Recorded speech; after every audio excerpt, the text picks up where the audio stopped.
This is LV Studios, my private home recording studio that makes 200 shows a year possible. A creative oasis nestled in the quiet surroundings of my modest suburban home. Having a basement studio has nearly always been a defining part of my life, and today I want to take you on a tour of this, the latest greatest, talk about the layout, some of the gear that I've picked up along the way, a little bit of history, and then we'll see where it goes. Let me give you the tour. So this is the live room. This is where mostly everything that I do actually starts. Whether I'm brainstorming a part for an idea on one of the instruments or writing a song on the couch, or if any of my bands come over for rehearsal, then sometimes I loan out the space to other bands who just need a space last minute, or fellow musician buddies in town and they just want to come and hang out. It's kind of part lounge, part rehearsal space. And there's a lot of stuff in here, so I think we're going to start with, well, I've recorded and mixed way too many songs to start anywhere else except the drums. Let's do that. So this is my Yamaha Stage custom kit, which was actually built for me by the very first drummer I ever played with, Steve Ciafalone, drummer for the Soul Masons. Steve was the guy that actually found me years ago. He came all the way across town from the East End, posted a little ad on the counter at my local music store, and I actually credit him, or blame him, for getting me onto the chaotic music train in the first place. Many years after Steve and I stopped playing together, we reconnected around 2020. We were talking in a Zoom call with all the Soul Masons catching up, and he offered to build me this kit. He was saying that it would be a fitting tribute to all the old times that we'd spent on stage together. How could I possibly say no to that? He quoted me an incredible price, basically just materials. He hardly charged me anything for his hard labor. And I got this incredible, customized kit put together by the very first drummer I ever played with. It's pretty safe to say that this kit will forever be a main fixture of any studio that I own.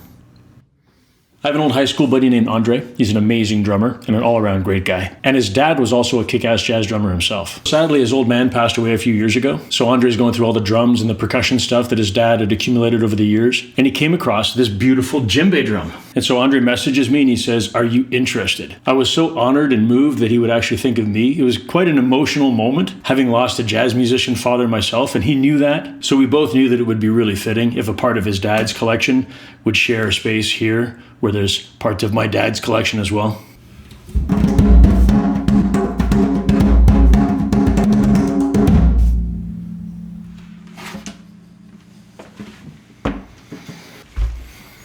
Okay, so then there are these MP congas, an obvious knockoff of the bigger LP brand, but made for budget percussion enthusiasts. I bought these used on Facebook Marketplace years ago. So at that time, I was experimenting with my own originals here in an as yet unpainted version of the studio. And for a couple of those songs, I thought, oh, it'd be so cool if I had a pair of congas, because then I could do my own tracks on them and do some incredible percussion on those tracks. And as it turns out, I am a terrible conga player. Not my instrument at all. Not for lack of trying, but really, it's not my thing. But the congas themselves are actually not bad. And they're just really cool to have around. Way better percussionists than me have actually played them on occasion, and I've even loaned them out for other recording sessions too. So they've rightly earned their place here at LV. I bought the percussive tool, but I'm just not the right guy to play them.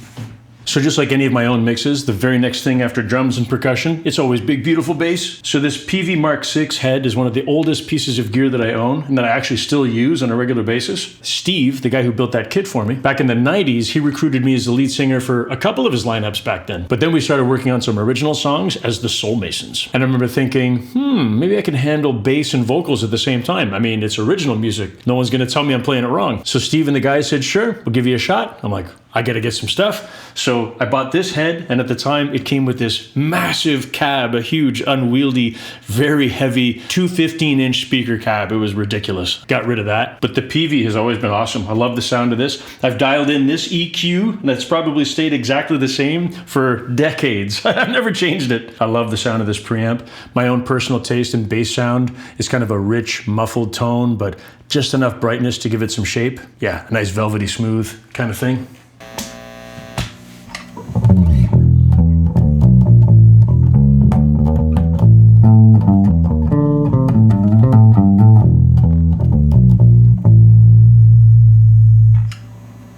Love it.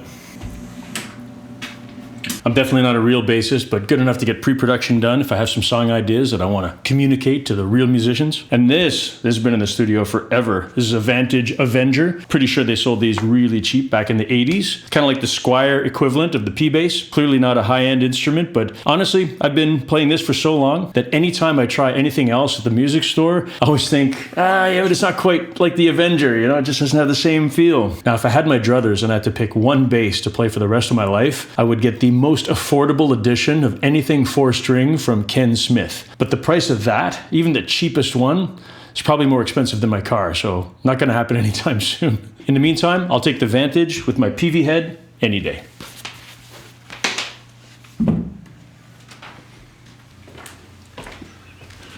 No matter where I've lived in my life, one of the first things that I always do, wherever the studio is going to be, I always pick out the premium location of where to put the guitars on display. I mean, there's always a corner dedicated to drums and stuff, but that's just a square footage real estate kind of thing. Guitars is about showing things off and putting them on display with maximum visibility. Never have an instrument locked up behind closed doors. So guitar hooks and multi-guitar racks, placement of those are always an essential part of the layout for me. So when I was designing the layout of this place, I knew I had these great big cement pillars that I had to contend with, and that was going to be a problem. So I thought, screw that, let's turn them into a feature and surround each one of them with as many guitars as possible. That's the rule down here. Everything is on display, whether it's playable or not. But ironically, the stuff that's actually playable versus non-playable in here, that's a different story entirely. For instance, that Samick over there looks amazing, but it's an absolute piece of crap. The neck isn't just bowed, it twists as well. And in the words of one of my luthier friends, he says, Tebo, it is unsalvageable. Hang it up and put it on display or burn it. Those are your two options. So I opted for the former. I mean, it looks kind of cool with its F-holes and all that kind of stuff, but it's definitely an art piece, not playable at all. The only other non-playable guitar worth mentioning is my Oscar Schmidt. Probably the cheapest acoustic guitar you could ever buy, but this one also happens to be the first guitar that I ever paid for with my own money, and with the intention of actually playing it on stage. First time I ever did that. And for the longest time in my early gig days, I was just a singer. And even though I was writing a lot of songs on guitar, I never felt good enough to actually play in front of people. And then one day, around early 2000s, the band I was in at the time, bunch of good dudes, they pushed me in a good way. And they said, Tebo, you gotta learn at some point. Your vocals are great, but the only way to learn how to sing and play live at the same time is to do it. You gotta do it. I'm like, yeah, okay, you're right. So I went to a little music store in the East End and I walked out with that Oscar Schmidt, probably for like $100. It looks way better than it sounds, and it never even sounded good even when it was new. But it definitely has a lot of good memories. Big milestone for me in my music career. My workhorse, the first real guitar that I ever owned that was truly mine. That was a gift from my dad back in my early 20s, I think. This Fender HM Strat was a controversial guitar back then. There were many Fender purists saying they hated it. It wasn't traditional Fender at all, but functionally a very cool and versatile guitar with a maple neck and a 24-fret rosewood fretboard, 2 single coil pickups and a humbucker with a 5-way switch if you want to go out of phase, Floyd Rose locking system and a Spider tremolo. Way more guitar than I was even ready for back then. And even still today, given its very responsive touch, and it's ideal for, you know, fast precision playing, not the big open string chord stuff like I do. But what it may have lacked in being overplayed over the years by me, it has given back to me tenfold. It's always in tune, even if it's been on the rack for weeks without being touched. And it taught me everything I could have ever imagined wanting to know about spring tension for the bridge, intonation, and fine tuning. The first time I broke a string on this thing, I was plunged into hell and back. No YouTube videos to help me out back then. It taught me how to set up a guitar. And I mean, if I could do this one, I could do any guitar. It doesn't matter what it is. I could definitely do without the big Strat logo on the headstock though. That's always bugged me. Pain in the butt.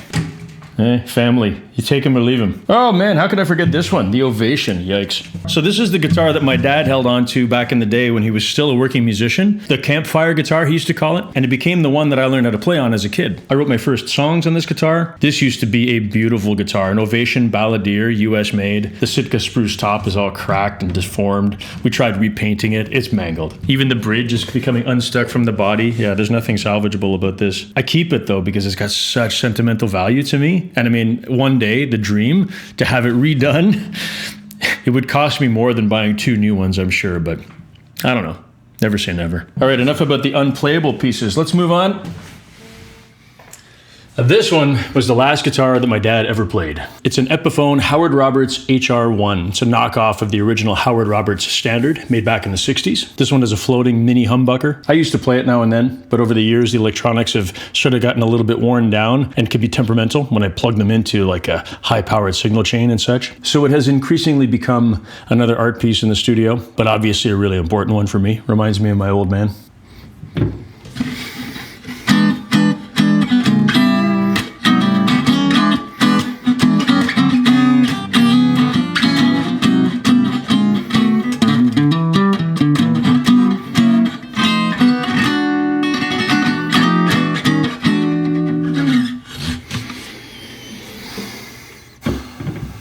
I'm pretty old school, and I believe in tubes. And back in 2003 or 2004, I was the resident audio engineer at a small recording studio for a short time. It wasn't a paid gig, but I was exchanging my expertise for studio time pretty much.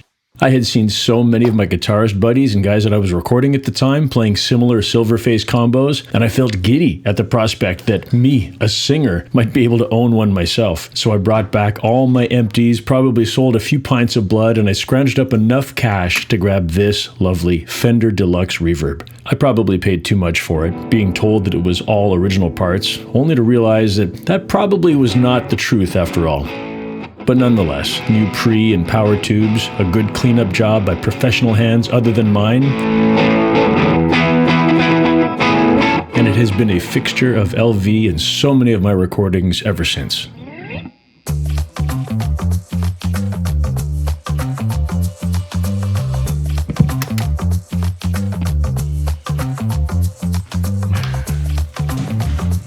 The live room is such a convenient meeting space and rehearsal area. It's an incredible backdrop for so much of my content, a true hub for pretty much everything in my musical life. But I will say that the actual daily grind, that needs a room all of its own. Welcome to the control room. This is where I spend a ridiculous amount of time every single day. I do my audio mixing over on this side. Over at this station, I do my video editing and finances and invoicing. All of it happens right here. This is basically the command console of LV and all my online brands, including Tebovision and Tebo Music. It took a while to figure out the ideal layout for everything in here. I mean, the window is awesome to have. And there's all kinds of animals and local pets that pass by there every single day. I've seen groundhogs and rabbits, always tons of squirrels, even wild turkeys. The neighbor cats come by too. They're a bunch of jerks. They come to the window just to harass my guys pretty much. So I have to play bouncer sometimes and shoo them off. But it's pretty cool to have the welcome wildlife distraction every once in a while. So my two PC rigs are set up like this to have one that's dedicated entirely to video stuff with all the screens kind of filling up that nook. And the other one is dedicated entirely to audio, and it conveniently faces that hole in the wall that I designed at the Reno so we could have a look into the sound room. That was one of the most important parts of the design back when the Reno started in 2019. Yeah, almost 8 years ago. I had to gut this entire basement, unrecognizable from when I moved in.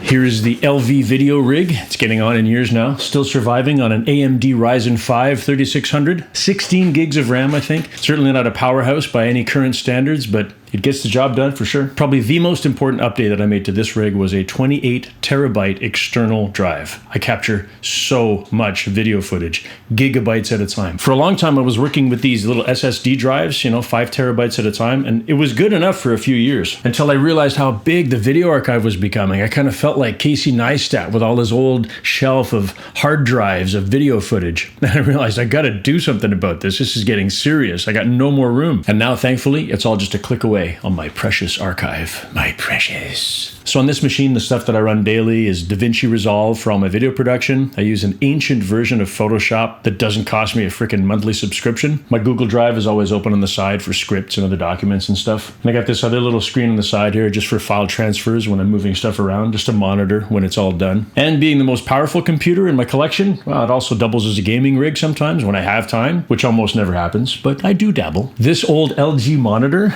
it's older than some of my subscribers for sure. I can't even tell you when I bought this thing. It's got to be at least 25 years ago, pretty much. Nothing these days weighs even a fraction of what this thing weighs. Gonna have to replace it one day. When I do, the new one's gonna weigh like 5 pounds. Gonna be nothing. Until then, the old swiveling giant gets me where I need to go with all my video stuff.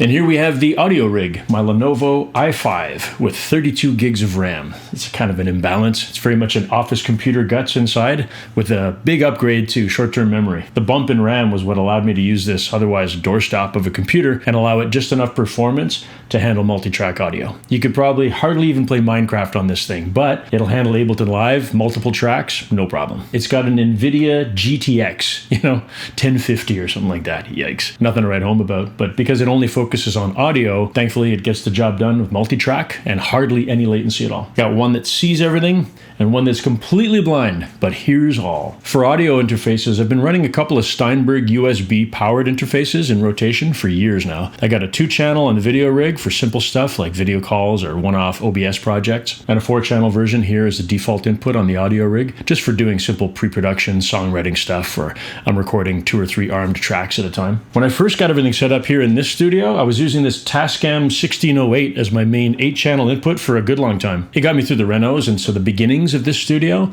until I got my 16-channel Allen and Heath digital mixer. That is my live rig. I use it multiple times a week. Every single show I bring that with me. But when I do a live off the floor session here at the studio and I need anything like from 10 to 24 simultaneous tracks, I swap out the Steinberg here and I replace it with my Allen and Heath as the interface for the audio rig. I love being able to record like a 20-track session for a rehearsal just because. If you can do it, why not? But of course, that's not every day. So in the meantime, the 4-channel is more than enough for my everyday use. Now, my Ableton APC-40 Mark II. This used to be the center of my streaming setup years ago, and it also served as a major piece of my looping experimentation phase. Yikes. I tried so hard to master live looping content in the COVID days. I am not a looping guy. It's not in my blood, but I learned a lot. It was fun to try, and it's nice to have something with faders on the desk. It is a studio after all, so it comes in handy, but it's mostly just for show and a painful reminder that I suck at looping.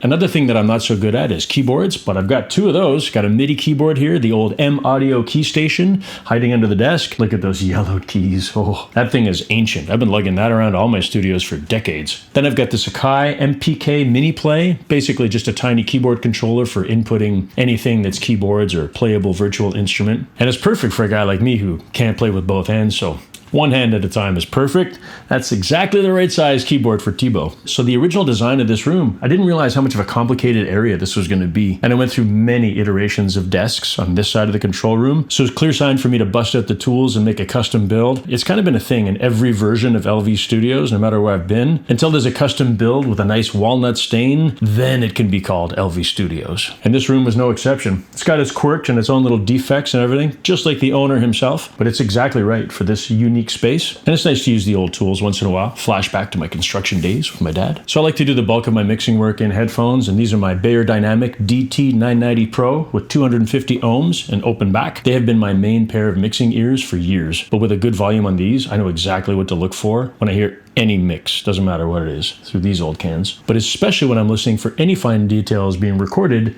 in the sound room. Hey, bud. All right, so here is the sound room, smallest of the 3 spaces here at LV, and it's where all of the close proximity audio capture happens, voiceovers, lead and backup vocals, acoustic guitar, fiddle, or any kind of wind instruments, or even Foley stuff and sound effects. Anything that needs sound isolation from the larger live room next door, because that room has a very noticeable room verb sound to it. Now, this room is definitely not a fully treated, acoustically engineered vocal booth or anything like that, but in a pinch, and if my sound source is just a bit too loud, I can always throw a comforter or a sleeping bag on some stands or attach directly to the wall, and suddenly you're in this uncomfortably dead sounding room with 0 reverb. But even then, I find that the couch and all the other clutter that's in this room, they all do more than enough to kill any standing waves that I have in here. So most of the time, the verb in this room is fine, just the way it is.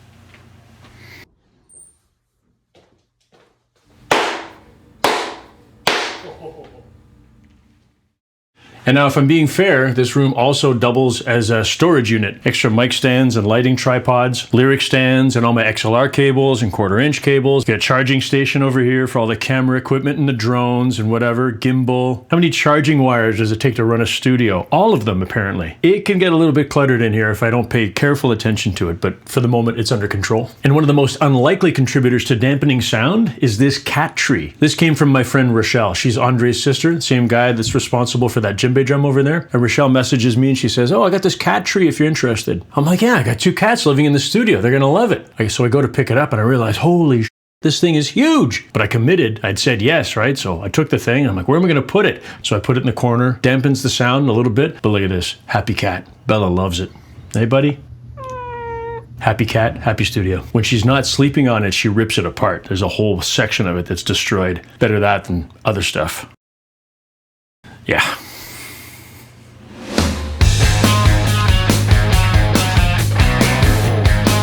So that's LV Studios, 3 rooms, decades of memories, a lot of stuff, and enough history to keep me tuned in on where I've been and where I'm going. Thank you for taking this tour with me. Next time, we're hitting the stage together. I'm taking you with me to a live gig, and I'll pack an extra cable for you.